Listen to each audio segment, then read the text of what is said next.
जय मसीह की दोस्तों, आज के लाइव सेशन में आपका बहुत बहुत स्वागत है।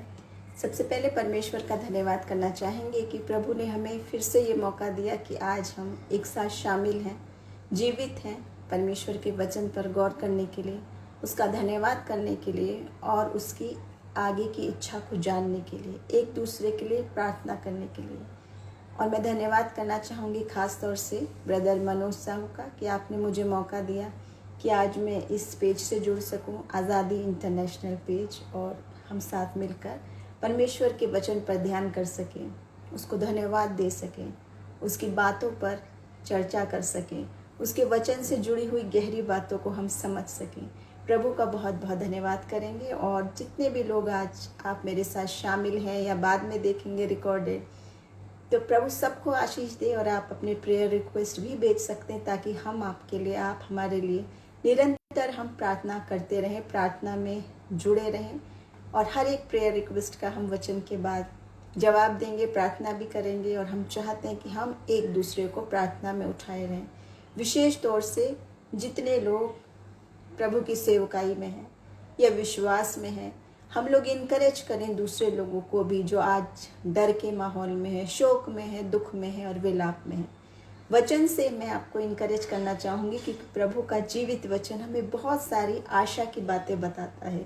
और उससे पहले मैं एक गवाही के साथ और एक बात के साथ चर्चा शुरू करूँगी। और वो बात है कि एक बार ऐसा हुआ, बहुत समय पुरानी ये बात है, कि एक बार युद्ध चल रहे थे मिडिल ईस्ट में, तो वहाँ पे एक जासूस को बंदी बना लिया गया। और जो उसको बंदी बना लिया गया, वो राजा की एक बात थी कि वो हर एक बंदी से एक सवाल पूछता था। उसको मारने से पहले, उसकी मृत्यु से पहले वो हर एक बंदी को 2 ऑप्शन देता था। और वो क्या ऑप्शन देता था? वो कहता था कि तुम्हारे पास 2 चुनाव हैं, 2 रास्ते हैं, 2 दरवाजे हैं, और तुम जहाँ चाहो वो रास्ता तुम चुन सकते हो। और वो 2 रास्ते क्या थे? एक रास्ता था आग से भरी हुई गली, पूरा रास्ता जो था, गली जो थी वो आग से, लपटों से भरी हुई थी, उसमें से गुजरना था। और दूसरी जो थी वो अंधेरा कमरा था, अंधेरा दरवाज़ा, अंधेरा रास्ता था, अंधेरा था, कुछ नहीं जानते थे कि दरवाजे के पीछे क्या है और क्या दिखेगा। तो क्या हुआ? सिपाही से जब पूछा गया कि भाई तुम बताओ कि अब कौन सा तुम रास्ता चुनोगे, तो जाहिर सी बात है कि हर एक ने, यानी कि आप समझ लिए ज़्यादातर जासूसों ने, जो पकड़े गए, जो गुलाम थे, उन्होंने कौन सा रास्ता चुना? आग वाला, क्योंकि वो उनको दिख रहा था। वो जानते थे कि भाई तो आग है और मरना मुझे वैसे भी है, फिर भी मैं रिस्क ले सकता हूँ, जला तो जला, बचा तो बच गया। लेकिन अंधेरे वाले में मैं नहीं जानता कि आखिरी में खोलूँ तो मुझे उसमें क्या दिखे, कोई खतरनाक चीज़ हो, कोई जानवर हो, कोई सांप हो, कोई क्या हो, तो मैं नहीं जानता, इसलिए मैं वो नहीं चुनूंगा। Praise the Lord. सिस्टर पूजा गुप्ता, प्रभु आपको बड़ी आशीष दे। तो ऐसा हुआ इस घटना में कि सब लोगों ने ज़्यादातर बंदियों ने आग वाली चीज़ चुनी और जल गए और मर गए। लेकिन कुछ लोगों ने, चुने हुए एक दो लोगों ने वो रास्ता भी चुना जो अंधेरा वाला था, अंधेरा कमरा था, बंद था, अंधकार था, नहीं मालूम था कि क्या निकलेगा। आप जानते उसमें क्या था? उस दरवाजे में, अंधेरी गहरी वादी के बाद क्या था? आज़ादी, स्वतंत्रता। कहने का मायने ये है कि जब हम नहीं जानते, हम इंसान हैं और इंसान की प्रवृत्ति है कि हम अननोन चीज़ को चखना नहीं चाहते, ढूंढना समझना नहीं चाहते, अपनी बुद्धि से उतना ही सोचते देखते हैं सिर्फ जितना हमको दिखाई दे रहा है। लेकिन आनंद की बात क्या है, आशीष की बात क्या है कि प्रभु का वचन जो है वो हमें बताता है। हम उन अज्ञानियों की तरह नहीं है जो हम समझे कि मृत्यु की अंधकार की वादी के बाद क्या है। वो सोच रहे मैं तो मर जाऊंगा, मैं तो क्या करूंगा, मैं नहीं जानता। लेकिन वचन हमें बता रहा है कि वो अनजान रास्ता नहीं है। और वो क्या बता रहा है कि प्रभु हमें मृत्यु की अंधकार की वादियों में भी नहीं छोड़ेगा, उसमें भी वो हमारे साथ रहेगा, उसके बाद भी आशा है। और वही बात हमें मसीह विश्वास में अलग बनाती है जब हम समझते हैं और जानते हैं। देखिए वचन भी कहता है 2 कुरिन्थियों उसका 5 अध्याय और 7 वचन में कि हम जो हैं विश्वासी जो हैं वो ईमान से जीवित रहते, अनदेखी वस्तुओं की प्रतीति करते हैं। Praise the Lord brother. आप सबको प्रभु आशीष दे, जितने भी लोग जुड़े हैं या बाद में जुड़ेंगे। तो इस पूरी घटना से हमने सीखा, इंसान की प्रवृत्ति है कि हम अपनी बुद्धि से उतनी बात जो हमें दिखाई दे रही है और हम नहीं जानते आगे क्या है, लेकिन वचन हमें उन सारी बातों का जवाब देता है। सारी बातों को आज हम चर्चा करेंगे। परमेश्वर का धन्यवाद है कि प्रभु ने हमें ये मौका दिया। अल्विन पॉल ब्रदर, धन्यवाद आपका कि आप हमारे साथ जुड़े हैं। प्रभु आपको आशीष दे। और सेशन के बाद हम सब प्रेयर रिक्वेस्ट पर प्रार्थना करेंगे एक दूसरे के लिए। ख़ास तौर से ये वचन इस समय मैं इनकरेज करने के लिए आपके साथ शेयर करना चाहती हूँ, जो बहुत ही एक डर का माहौल है, दुख का माहौल है, शोक का, मृत्यु का, निराशा का, परेशानी का। सब कुछ देखा कि नहीं हमने? प्रियजनों की मृत्यु, अड़ोस पड़ोस में मृत्यु, विलाप, बीमारी, दुख, आंसू, सताव, गरीबी, सब कुछ बुरा बुरा बुरा बहुत समय से। यानी कि हमें अच्छे समाचार सुनने के लिए कान ही तरस गए। फिर भी हमारा जो वचन है वो गुड न्यूज़ है, उसमें खुशखबरी है।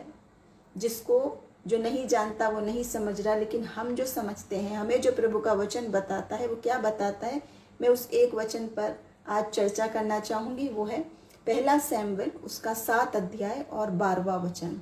यहाँ इस प्रकार लिखा है, तब शमूएल ने एक पत्थर लेकर मिस्पा और शेन, ये 2 स्थानों के नाम है, जगह के नाम है, उनके बीच में पत्थर खड़ा किया और ये कहकर उसका नाम एबनेजर रखा कि यहाँ तक परमेश्वर ने हमारी सहायता की है। आप जानते हैं मील का पत्थर कहते हैं। जब भी हम रास्ते में होते हैं, सफ़र में होते हैं, तो हम जानते हैं यहाँ से यहाँ तक इतने किलोमीटर हो गया है, इतने किलोमीटर रह गया है। और हम जानते हैं कि ड्राइवर हमें वहाँ से यहाँ तक का सफ़र सुरक्षित लेके आ गया है, आगे का सफ़र बाकी है। यही काम यहाँ शमूएल ने किया। उसने उस जगह को याद करा कि मेरे को पीछे से बहुत सताव, परेशानी, दुख से निकाल के विजयी बना के, योद्धा से लड़ के भी उनसे भी विजयी बना के, प्रभु की मेहरबानी से, सिर्फ क्योंकि अपनी बुद्धि से, अपनी शक्ति से उसने नहीं किया।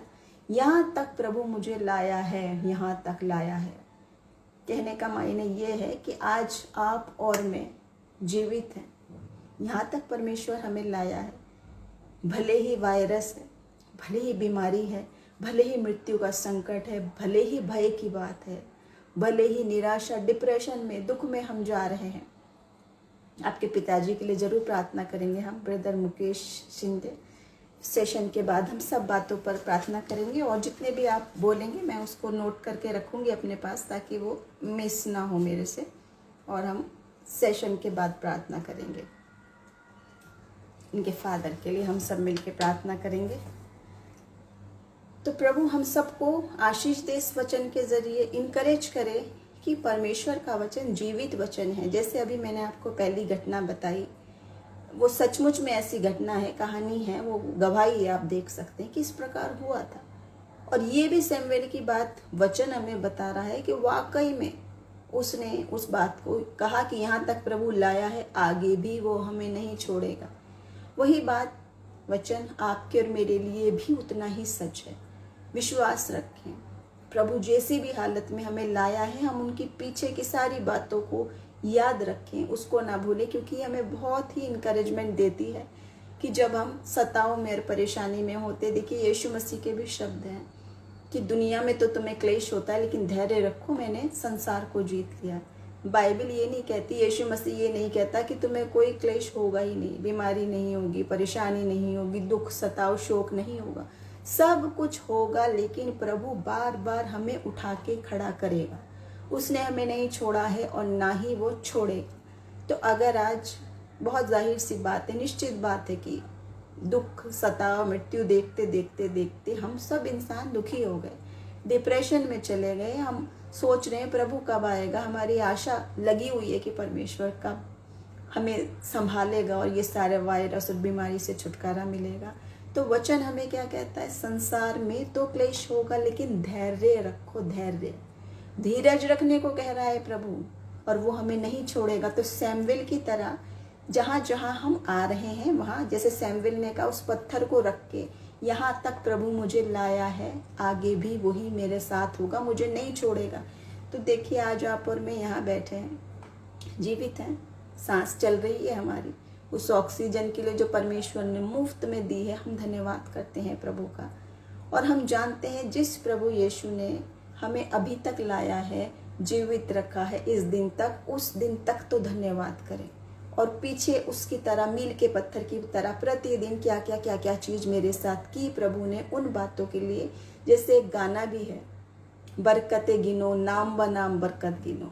तो जिस दिन हम बरकतें गिनना शुरू करेंगे, प्रभु का धन्यवाद करना शुरू करेंगे, तो हमको खुद ही अपने जीवन में इनकरेजमेंट मिलता है प्रभु के वचन से कि जिस प्रभु ने आज तक नहीं छोड़ा, वो आगे भी नहीं छोड़ेगा। और विश्वासी लोगों के लिए देखिए, जैसे अभी मैंने पीछे बताया, वचन जो हमें बता रहा, क्या इनकरेजमेंट है कि हमें कोई भी भय नहीं, कोई भी मतलब मृत्यु का भी भय नहीं।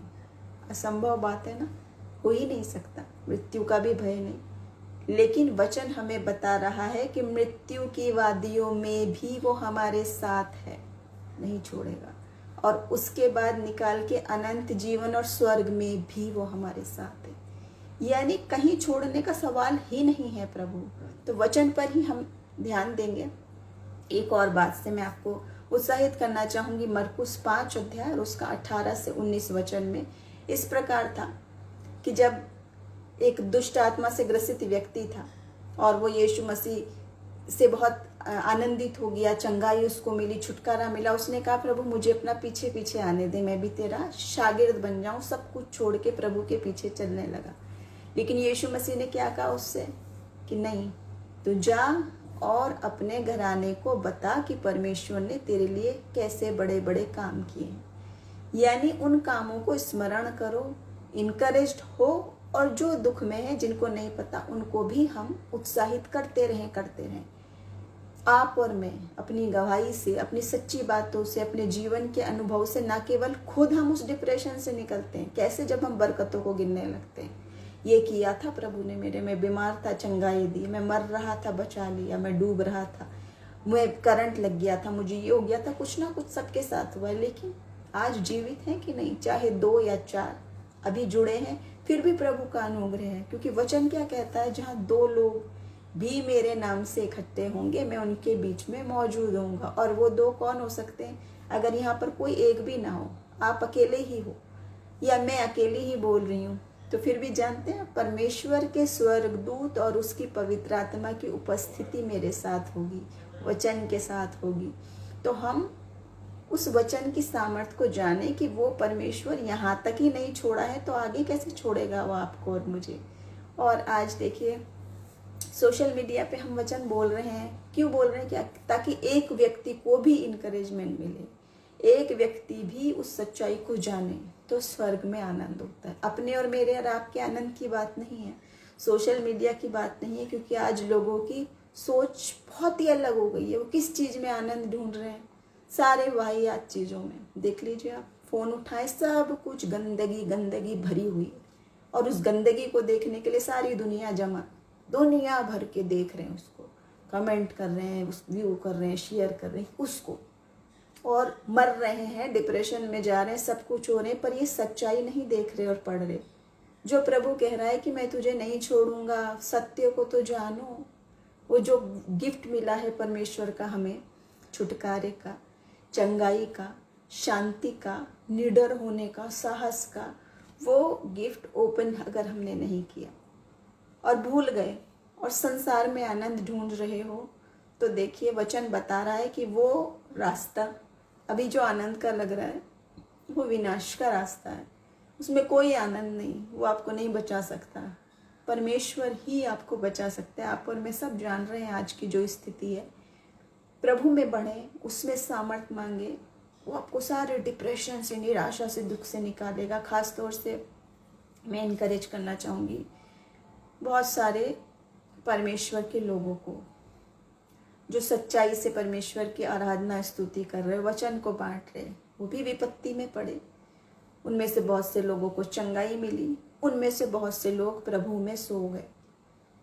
लेकिन आनंद की बात ये है कि वो जो प्रभु में सो गए वो दुनियावी दृष्टि में आपको मुझे लग रहा है कि नहीं है, खत्म हो गए, लेकिन वचन हमें क्या बता रहा है? समझे उसको, वहां खत्म नहीं है, वहां शुरू है, वहां शुरुआत है। अगर हम चाहते हैं, मैं माफी चाहती हूँ थोड़ा सा इंटरनेट कनेक्शन स्लो होने से, यहाँ पे थोड़ा सा टेक्निकल इश्यू है जिससे गड़बड़ हो रही है, लेकिन वचन में सामर्थ्य वही है।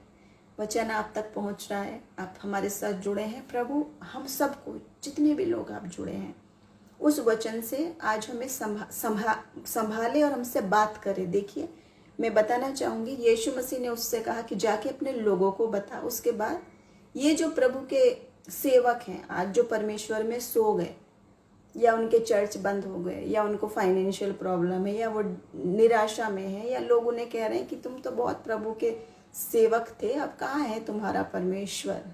तो उनको बताएं, परमेश्वर कभी नहीं छोड़ता, कभी नहीं। मृत्यु की वादियों में भी साथ, और उसके बाद जगह बनाने जाता है हमारे लिए स्वर्ग में जगह।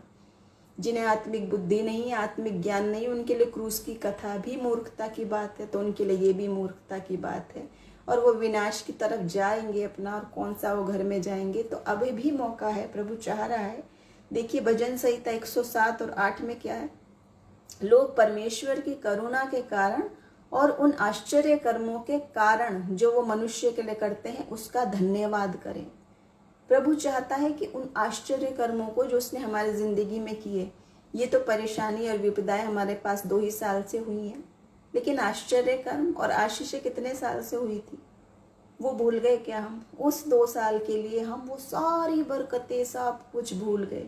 तो आज सैमुएल की तरह हम याद रखें, मील के पत्थर की तरह एक एक घटना को, कि यहाँ प्रभु ने संभाला था, उस वक्त संभाला था, उस वक्त मिरेकल किया था। धन्यवाद करें। आगे भी परमेश्वर आपके लिए मिरेकल करेगा, चमत्कार करेगा, और परमेश्वर में किया हुआ हमारा परिश्रम कभी व्यर्थ नहीं जाता।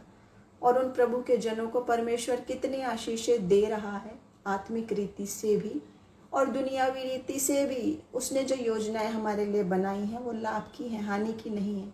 उसको चख के देखें, परख के देखें। न केवल ये, बल्कि वो क्या कहता है, कब से हमें लिए चलता है? गोद में लिए लिए चलने वाला परमेश्वर। जैसे माता संभालती है वैसे संभालने वाला परमेश्वर कैसा है? कब से लिए हुए? देखिए उसकी सामर्थ। 2 पत्रस उसका 3 अध्याय और 9 वचन इस प्रकार लिखा है, प्रभु अपनी प्रतिज्ञा के विषय में देर नहीं करता जैसा कि कितने लोग समझते हैं, पर तुम्हारे विषय में धीरज धरता है, नहीं चाहता कि कोई नाश हो। देखिए, परमेश्वर नहीं चाहता कि कोई नाश हो, वरन ये कि सबको मन फिराव का अवसर मिले। वचन हमें क्या बता रहा है? कि परमेश्वर चाहता है एक भी प्राणी नाश ना हो, एक भी। इतना प्रेम। आज हम सोच रहे हैं इतने लोग मर रहे हैं, इतने लोग मर रहे हैं, कहाँ है परमेश्वर? क्या उसको ध्यान नहीं है? लेकिन वचन हमें कह रहा है कि परमेश्वर अपने प्रतिज्ञा में देर नहीं करता और तुम्हारे लिए धीरज रखता है, और वह नहीं चाहता कोई नाश हो, मन फिराव का अवसर देता है सबको। आज भी मन फिरा के हम आए प्रभु के सम्मुख और उसकी आशीषों को गिने, उसकी सामर्थ जो है। देखिए, मैं एक और बात आपके सामने पढ़ना चाहूंगी, यिर्मयाह 31 अध्याय और 3 वचन। यहोवा ने मुझे दूर से दर्शन दे के कहा है, मैं तुझसे सदा प्रेम रखता आया हूँ। कब से? कब से प्रेम करता है परमेश्वर? सदा, सदैव।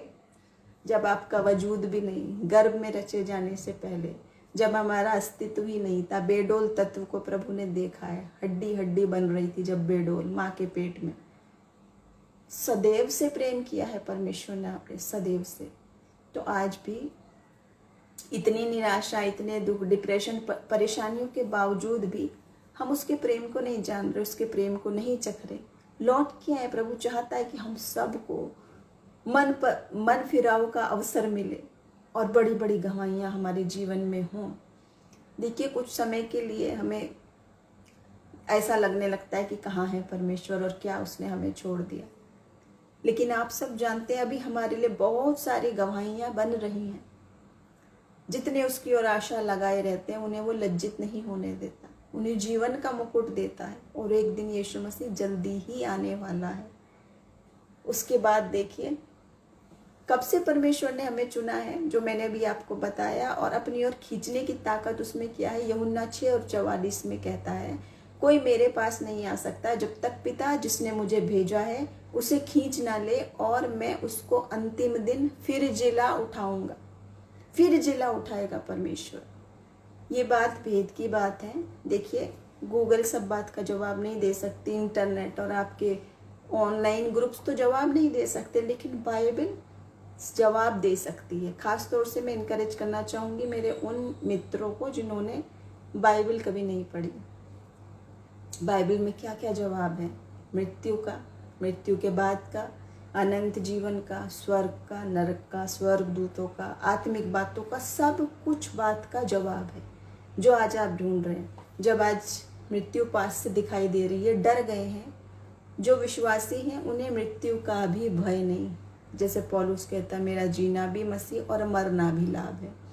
दुनिया सोचेगी मरना लाभ कैसे है, मर गए, सब कुछ खत्म हो गया, लेकिन वचन कहता है सब खत्म नहीं हुआ बल्कि शुरू हुआ है। और कैसी शुरुआत, जो अनंत है, जो कभी भी खत्म नहीं होगी। और आज हम प्रार्थना करेंगे और इनकरेज करेंगे कि परमेश्वर हमें फिर से आशीषित करे, अच्छे स्वास्थ्य से, अच्छी संपन्नता से, परिवार से, सबकी चंगाई से, हीलिंग से, बीमारी से मुक्ति से, और कोरोना वायरस से पूरी तरह मुक्ति से, पूरी तरह। प्रभु अपने वक्त पे करेगा, अपने तरीके से करेगा। लेकिन वचन क्या कहता है, जब धर्मी पुकारते हैं तो मैं स्वर्ग से झुककर सुन लूँगा। और वचन भरा हुआ है कि प्रभु कितना करुणामय है, कितना तरस से भरा है, और वो चाहता है एक भी प्राणी नाश ना हो। वो दूर का नहीं, वो पास का परमेश्वर है। दुख में से भी निकाल के वो बाहर खड़ा करने वाला परमेश्वर है। देखिए, उसकी छुटकारे की जो सामर्थ्य है। अभी तो हमने बात की थी कि वो कैसे छुटकारे दुनियावी की, कि वो कब से जानता और कैसे प्रेम करता है, ऐसा नहीं, अनोखी अलग बात हो गई। वो तो प्रभु की योजना है, जो उसकी योजना से सब कुछ बात चलती है, उसके वक्त पे चलती है। लेकिन वो हर एक प्रार्थना का हिसाब जरूर रखता है, एक एक आंसू का। वचन क्या कहता है, तेरे आंसुओं को मैंने अपनी कुप्पी में रख छोड़ा है। एक एक आंसू का हिसाब रखता है परमेश्वर। प्रभु में हमारा किया गया परिश्रम व्यर्थ नहीं जानता, वो दुखी हृदय को तुच्छ नहीं जानता। और वचन क्या कहता है, शोकित टूटे दिल वालों के नजदीक रहने वाला परमेश्वर। प्रभु का एक नाम है, टूटे हृदय वालों के नजदीक रहने वाला। अगर आज आपका दिल टूटा है, बीमारी से, परेशानी से, फाइनेंशियल प्रॉब्लम से, डर से, डिप्रेशन से, किसी करीबी की मृत्यु से, या आपके काम सफल नहीं हो रहे, या आप इस माहौल से परेशानी में, जो बहुत स्वाभाविक है, हम इंसान है, सबको हो रहा है वो, लेकिन फिर भी वचन हमें क्या बता रहा है। देखिए, 2 कुरिन्थियों 7 और उसका 10 वचन, क्योंकि परमेश्वर भक्ति का शोक ऐसा पश्चाताप उत्पन्न करता है जिसका परिणाम उद्धार है, फिर उससे पछताना नहीं पड़ता। परंतु संसारी शोक मृत्यु उत्पन्न करता है। संसारी शोक, मृत्यु जो यहाँ की है वो सांसारिक शोक बता रहा है वचन। लेकिन आत्मिक रीति से जब वो हमारे साथ आता है, पहली बात तो देखिए ऐसा है, वचन हमें बता रहा है शारीरिक मृत्यु और आत्मिक मृत्यु हमेशा की। और शारीरिक रूप से भी प्रभु चाहता है, वचन पढ़े, यहाँ भी चाहता है प्रभु कि हमें किसी भली वस्तु की घटी ना हो। यहाँ भी रहे तो बहुतायत का जीवन पाए, और वहाँ भी रहे तो अनंत जीवन पाए। ये चाहता है प्रभु। और परमेश्वर क्या चाहता है आपसे और मुझसे, कि हम सब चंगे रहें, स्वस्थ रहें, आशीषित रहें। वचन ये चाहता है आपसे और मुझसे, हमेशा हमें आशीषित। क्योंकि हम जैसे अपने बच्चों को चाहते हैं कि उनको कुछ कमी ना हो, वैसे ही प्रभु भी हमसे प्रेम करता है और चाहता है कि हमें किसी भली वस्तु की घटी ना हो। मैं इनकरेज करना चाहूँगी हम सब लोगों को, हम सब विश्वासी लोगों को, आत्मिक रीति से जैसे हम अपना ख्याल रखते हैं वचन से, वैसे ही हमें इस दौरान शारीरिक रूप से भी अपना ख्याल रखना है।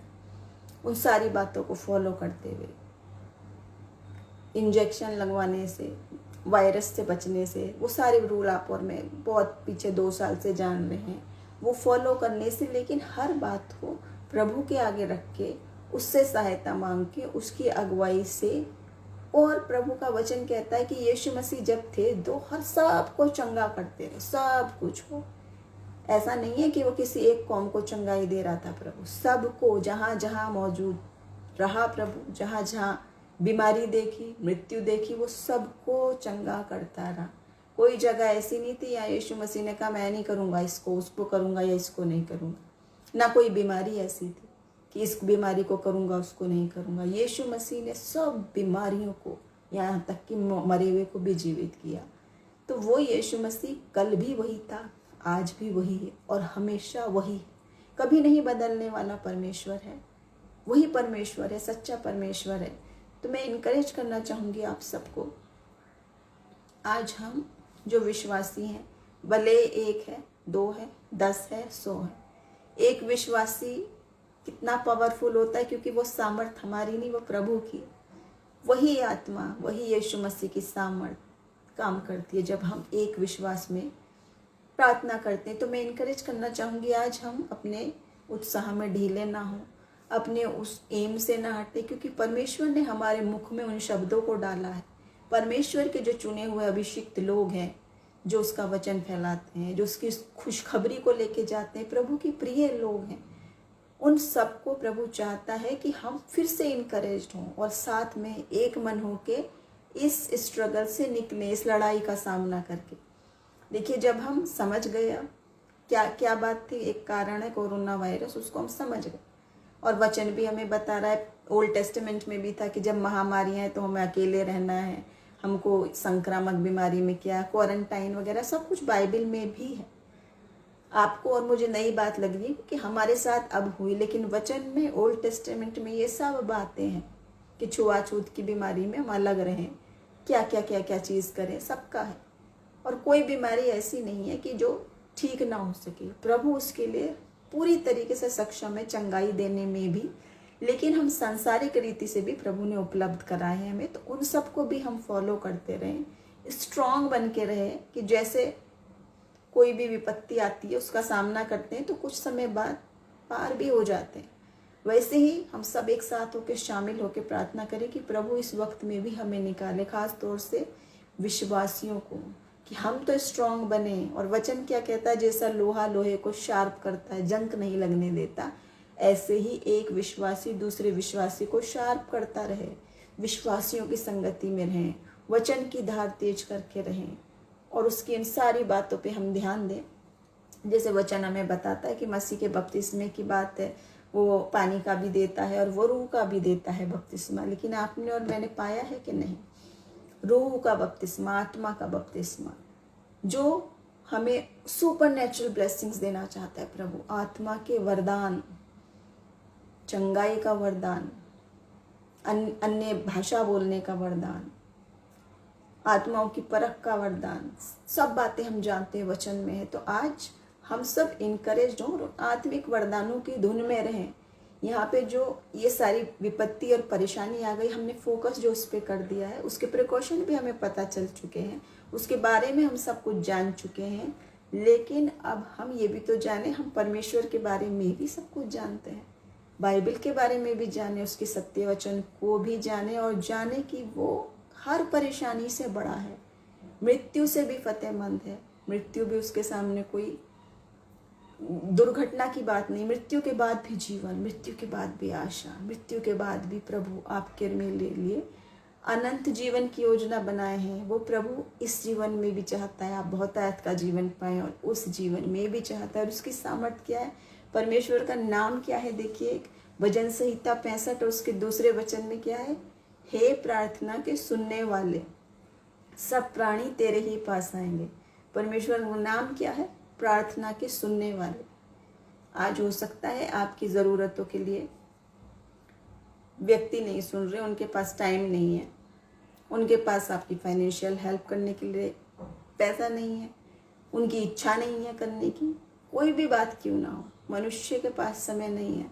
मनुष्य आपके शोक में शोकित नहीं है, वो अपनी दुनिया में खुश है जब तक कि विपत्ति उस पर नहीं पड़ती। लेकिन परमेश्वर क्या है? प्रार्थना का सुनने वाला। और वचन हमसे क्या कहता है कि प्रार्थना कैसी है? मसीह से जो दो तरफा होती है, आप बोलते हैं उधर से जवाब आता है, कन्वर्सेशन, आपसी बातचीत ही वो प्रार्थना है। ऐसा नहीं है कि एक ही आदमी बोलता जा रहा, सब कुछ करता जा रहा है, वो अपने रीति रिवाज फॉलो, लेकिन दूसरी तरफ से आवाज़ नहीं आ रही। ऐसा नहीं है।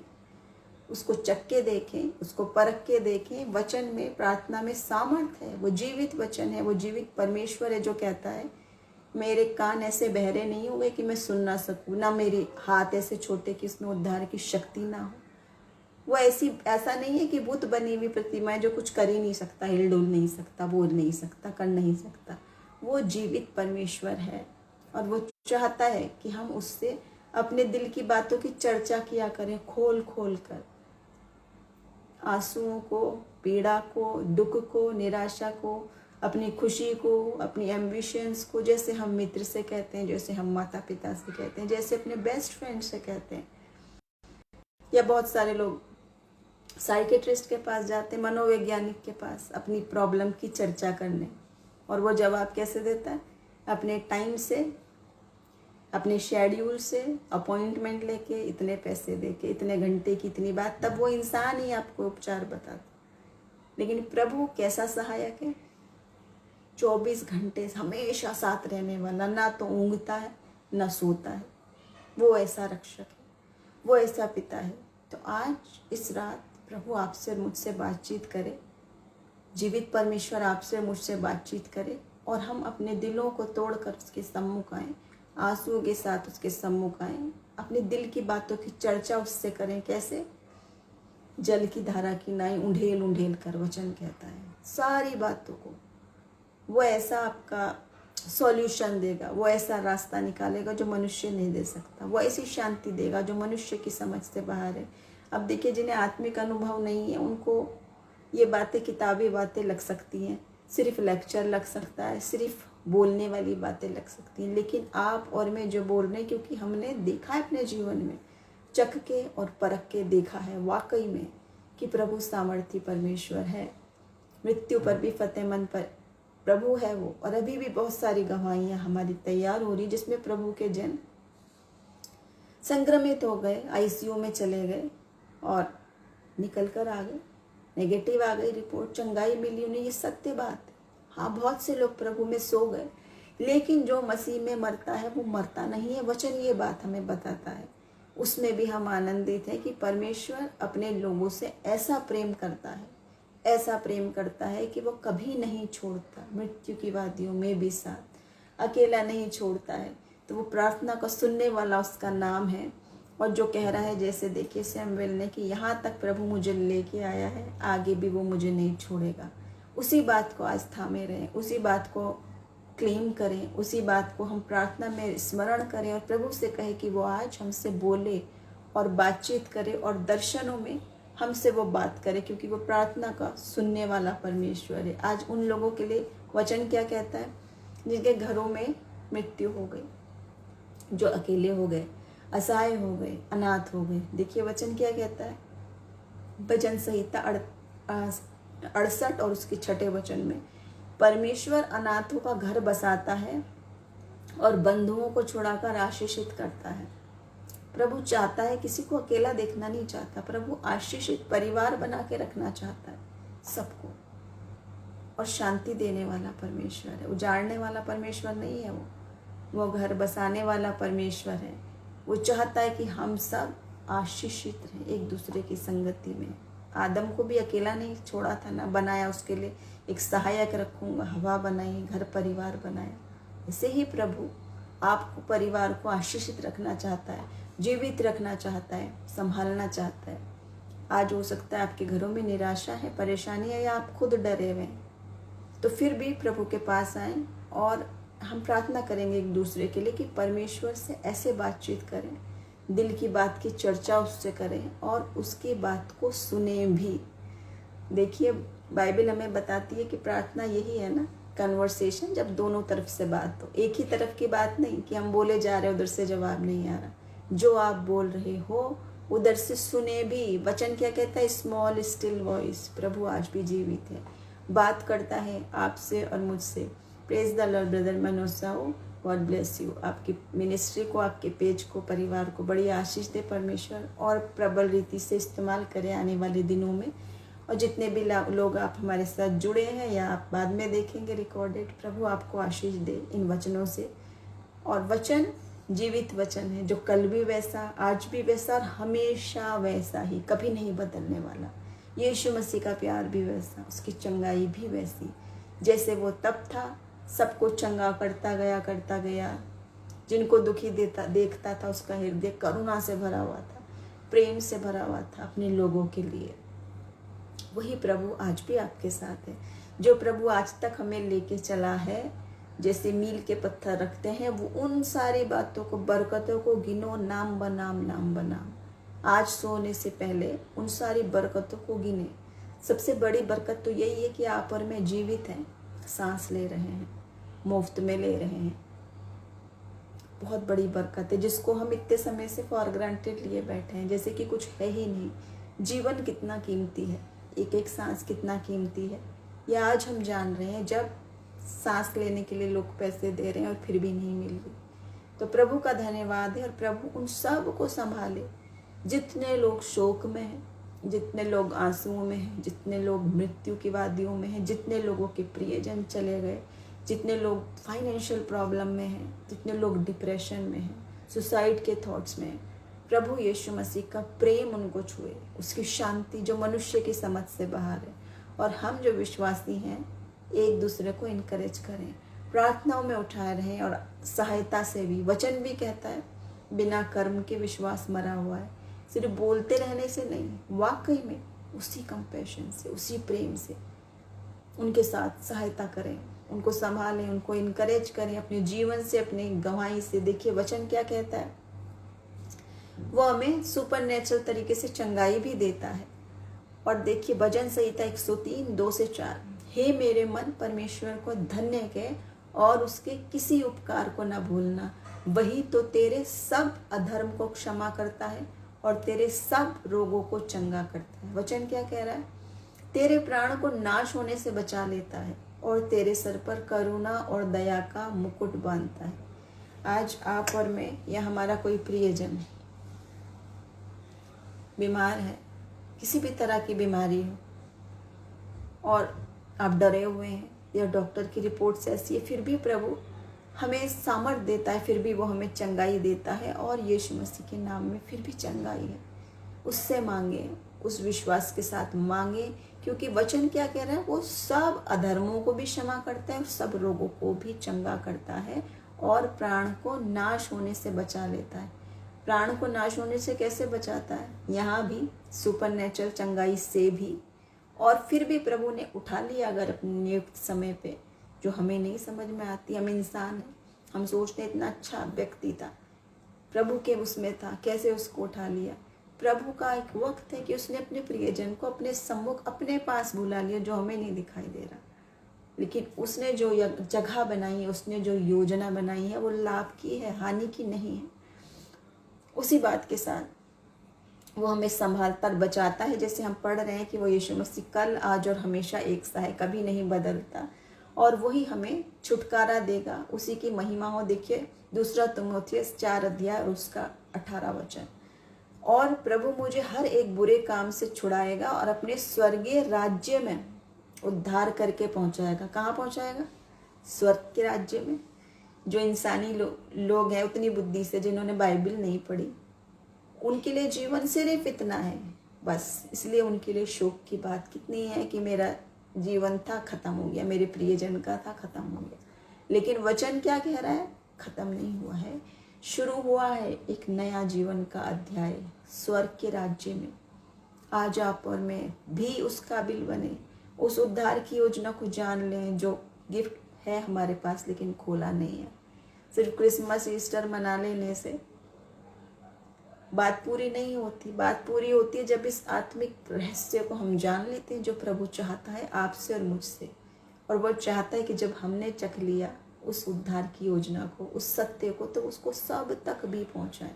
जितने लोगों ने बाइबल नहीं पढ़ी वो देखें, गूगल पे जवाब नहीं मिलते हैं, जवाब बाइबल में मिलते हैं। मृत्यु के बाद के भी जवाब, स्वर्ग के राज्य के भी जवाब, दुष्ट आत्माओं के भी जवाब, फरिश्तों के भी जवाब, मसीह के दूसरे आगमन के भी जवाब, चंगाई के भी जवाब, सब कुछ यहाँ तक कि क्वारंटाइन वगैरह की सब बात भी उसमें पहले से ही थी, जो हम सोच रहे हैं बड़ी नई बात है। तो वचन हमें सब कुछ के लिए तैयार करता है, सब कुछ के लिए छुटकारा देता है हमें प्रभु। हमारे स्वास्थ्य में, हमारी आनंद और आशीष में ही प्रभु आनंदित होता है। परमेश्वर नहीं चाहता कि आपसे कोई बली वस्तु की घटी होने दे। तो आज हम सब एक दूसरे को प्रार्थना में उठाएंगे और मैं एक इनकरेज करना चाहूँगी उन लोगों को जिनके प्रेयर रिक्वेस्ट आते हैं, जो एजेड लोग हैं, सीनियर सिटीजन्स, जो वृद्ध लोग हैं, निराशा में हैं और उनको लगता है कि जवान तो जैसे तैसे कर लेगा, अब मैं क्या करूँगा, अब मैं कैसे करूँगा, या उनके लोग चले गए, परिवार टूट गए, मृत्यु है, परेशानी है, फाइनेंशियल प्रॉब्लम है। देखिए वचन क्या कहता है, वचन संहिता 92:12-14 में, धर्मी लोग खजूर की नाई फूले फलेंगे और लबानोन के देवदार की नाई बढ़ते रहेंगे। वे यहोवा के भवन में रोपे जाकर हमारे परमेश्वर के आंगनों में फूले फलेंगे, पुराने होने पर भी फलते रहेंगे और रस भरे और लहलहाते रहेंगे। और भी बहुत सारे वचन हैं प्रभु के, जो वृद्धावस्था में भी आशीष देगा आपको। परमेश्वर आपकी योग्यता नहीं देखता, आपकी आयु नहीं देखता, आप में कितनी सामर्थ्य ताकत है, वो नहीं देखता है। प्रभु हृदय को देखता है। जब हम उससे मांगते हैं, जितनों की दृष्टि प्रभु की ओर लगी रहती है, उन्हें वो लज्जित नहीं होने देता, उनको वो थाम के रखता है, उनको वो संभाल के रखता है। तो आज हम इस वचन से बहुत सारी बातें जानें। जिस तरह प्रभु ने हमसे बात की उस वचन के जरिए अब हम प्रार्थना में जाएंगे। और अभी एक मुकेश ब्रदर ने प्रार्थना की रिक्वेस्ट दी थी कि जो अपने फादर के लिए वो प्रार्थना करा रहे थे। इसके साथ ही हम चाहते हैं हम एक दूसरे के लिए, खासतौर से प्रभु के सेवकों के लिए, मिनिस्ट्री वाले लोगों के लिए, शोकित परिवार वालों के लिए, बीमार से हीलिंग वालों के लिए, और कोई भी प्रेयर रिक्वेस्ट है, हम एक दूसरे के लिए प्रार्थना करें। आप हमारे लिए, हम आपके लिए। सबसे पहले प्रार्थना करेंगे ब्रदर मुकेश के पिता के लिए। उनके पिता के लिए प्रार्थना थी। जो भी कोई बात क्यों ना हो, चाहे चंगाई की है, चाहे जो कोई भी बात है, उसके लिए हम प्रार्थना करेंगे। प्रभु हम आपका धन्यवाद करते हैं, राजाओं के राजा, प्रभुओं के प्रभु, इस सुंदर वक्त के लिए हम आपका धन्यवाद करते हैं प्रभु जी, जो आपने हमें ये वक्त दिया कि जो दो लोग भी एक नाम में इकट्ठे होते हैं, उनके बीच में आपकी मौजूदगी होती है। हम उसी ईमान के साथ प्रभु यहाँ विश्वास से मांग लेते हैं मुकेश भाई के फादर के लिए, उनकी जो भी परेशानी है, चाहे वो बीमारी है, चाहे वो कोई और परेशानी हो, ईश्वर राजा तेरे नाम में मांग लेते हैं, हाँ और आमीन में। उनको पूरी चंगाई, उनको पूरा स्वास्थ्य, उनको पूरी हीलिंग, उनकी पूरी आशीष, जो भी बात उनके दिल में है प्रभु तेरे नाम में मांग लेते हैं। तेरा धन्यवाद करते प्रभु जी हमारे बीच में होने के लिए, तेरी उपस्थिति के लिए हम तेरा धन्यवाद करते हैं प्रभु जी। इस समय प्रार्थना करते हैं हम जितने लोग भी यहाँ जुड़े हैं, एक आत्मा होके अपने मनों को तोड़ कर आए, अपने मनों को तोड़ कर आए, उस प्रभु यीशु मसीह को अपने दिल में आने दें, जो कहता है मैं तेरे दिल के दरवाजे पर खड़ा खटखटाता हूँ, जो आज मेरा वह शब्द सुनकर खोलेगा मैं उसके साथ संगति करूँगा। प्रभु यीशु मसीह की साक्षात संगति आप और हम करें, वो हमारे घरों में आए, वो हमारे जीवन में आए। जितने लोग यहाँ बैठे हैं उनको, उनके परिवारजनों को और इस पूरी दुनिया को प्रभु हम आपके आगे रखते हैं। हम मिल के प्रार्थना कर लेते हैं, यीशु मसीह के नाम में मांग लेते हैं। खुदावंद अपनी चंगाई दे, अपनी सामर्थ्य, अपनी आशीष दे, यीशु मसीह के पाक लहू का बाड़ा लगाते हैं, तेरे दूतों के छावनी बिठाते हैं प्रभु। तो ऐसा परमेश्वर है, तो ऐसा रक्षक है जो न ऊँघता है और न सोता है, हमारी दाहिनी और हमारी आड़ की तरह परमेश्वर रहता है, हमारा शरण स्थान और गढ़ है प्रभु। जितने लोग तुझ में आते हैं, तेरी ओर देखते हैं, उन्हें तो लज्जित नहीं होने देता प्रभु। इस समय सारी दुनिया को, जितने लोग संक्रमित हैं इस बीमारी से, उनको पूरी तरह चंगाई मांगते यीशु मसीह के नाम में, एक सामर्थी नाम में। जितने लोग उठा लिए गए उनके परिवारों को खुदावन आप शांति दे, ऐसी शांति जो मनुष्य की समझ से बाहर है। तो विलाप को आनंद में बदलने वाला परमेश्वर है, एक एक आंसू का हिसाब रखने वाला परमेश्वर है। उनके शोक को, उनके टूटे हृदय को तो देखता है प्रभु, जो कहता है मैं ना तुझे छोड़ूंगा ना त्यागूंगा, मैं हमेशा जगत के अंत तक तेरे साथ हूँ। प्रभु तेरा धन्यवाद हो, तेरा धन्यवाद हो प्रभु जी। इस समय हम प्रार्थना करते हैं अब भाई जगन्नाथ शिंदे के लिए, जिनको डायबिटीज़ और बीपी के लिए प्रार्थना जो करवा रहे हैं, हम इनके लिए प्रार्थना करेंगे चंगाई के लिए। हम धन्यवाद करते प्रभु जी इस समय इस भाई के लिए, अपनी बड़ी शिफा का हाथ इसके ऊपर रखिए प्रभु जी। जो तेरी ओर देखते हैं प्रभु, उनको तो निराश नहीं होने देता। तू चाहता है तेरे विश्वास के अनुसार तेरे लिए हो जाएगा, क्योंकि आपने ये कहा है कि तू जा और तेरे विश्वास के अनुसार तेरे लिए हो जाएगा। हम 2 लोग एक मन होकर मांगते हैं, जितने लोग हम सम्मिलित हैं सब हम एक दूसरे के लिए मांगते हैं, चंगाई मांगते हैं यीशु नासरी के नाम में। डायबिटीज़ को, बीपी को नॉर्मल होने के लिए और पूरी सब बातों को नॉर्मल बनाने के लिए, अच्छे स्वास्थ्य के लिए, उसके जीवन में और भी जितनी चिंताएं हैं, अनस्पोकन बातें, उन सारे बोझ को प्रभु, क्योंकि तू कहता है मैं वही परमेश्वर हूँ जो सारे अधर्मों को भी क्षमा कर देता हूँ, जो सारे रोगों को भी चंगा करता हूँ। जितने तेरी ओर देखते हैं उन्हें तू लज्जित नहीं होने देता। स्वर्गीय पिता, इस भाई को पूरी चंगाई दे, पूरी चंगाई दीजिए प्रभु। इसी वक्त तेरे छिदे हुए सामर्थ्य हाथ से छूकर प्रभु चंगाई दे, क्योंकि यीशु के कोड़े खाने से हम चंगे होते हैं और यीशु मसीह हमारे लिए कोड़े खा चुका। अब सिर्फ हम उस विश्वास से मांग लेते हैं, हाँ और आमीन में इस सारी बातों को मांगते हैं। आमीन आमीन। हम आपके लिए प्रार्थना करते रहेंगे ब्रदर, साथ ही हम एक दूसरे के लिए प्रार्थना करें। जितने मिनिस्ट्री से लोग जुड़े लोग हैं वो भी, जितने विश्वासी लोग हैं वो भी, और ख़ास तौर से जो वचन की गहराई को नहीं जानते, जो यीशु मसीह को सिर्फ पढ़ के जानते हैं, उसके बारे में जानते हैं, लेकिन व्यक्तिगत रीति से नहीं जानते। हम चाहते हैं अब एक अच्छा वक्त है, बहुत सारा वक्त है कि जब हम अपने घरों में हैं उस समय उस यीशु मसीह को हम जाने, चख के देखें, परख के देखें, क्योंकि वो जीवित है। जैसे आप और मैं बात कर रहे हैं, किताबों में नहीं है, गूगल पे नहीं है, उसमें उसके विषय में लिखी हुई सब ज्ञान की बातें हैं, लेकिन जब हम उससे बात करते हैं वो हमें छूता है, वो हमें जवाब देता है, वो जीवित है, सचमुच में आपके मेरे सम्मुख बात करेगा, बताएगा वो क्या चाहता है। अपना सारा बोझ, चिंताएं हम उसके सम्मुख रखें और एक बार फिर से हम सबके साथ, सबके लिए ही जनरली एक प्रार्थना करेंगे। सबके साथ शामिल हो आप हमारे लिए, हम आपको निरंतर प्रार्थना में उठाए रहें। प्रभु हम आपका धन्यवाद करते हैं इस समय के लिए। हम प्रार्थना करते हैं प्रभु जी, जहाँ भी ये वचन जाए, चाहे आज जाए, चाहे बाद में जाए, चाहे रिकॉर्डेड जाए, प्रभु आपकी सामर्थ काम करे इस सारी दुनिया में। आपकी शांति हो, ऐसी शांति जो मनुष्य की समझ से परे, क्योंकि तू शांति का राजकुमार है, तो शांति का राजकुमार है प्रभु। अपनी शांति दे, अपनी बुद्धि, समझ और ज्ञान दे। जितने भी आज सवाल हैं लोगों के मन में, वो उन सारे सवालों का जवाब प्रभु आपके पास है, क्योंकि तो जल्दी आने वाला है प्रभु।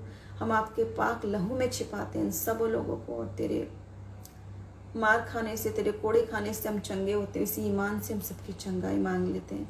जितनी भी मिनिस्ट्री, जितनी भी सेवकाई मसीह तेरे नाम में है और तेरे नाम में बढ़ते चले जाएं। जितने लोग तुझे नहीं जानते वो भी चख के देखें, परख के देखें कि यीशु मसीह प्रेमी पिता है, सबसे प्रेम करने वाला, बिना शर्त के प्रेम करने वाला, जिसके नाम में हर बात हाँ में और आमीन में पूरी होती है, वो मसीह।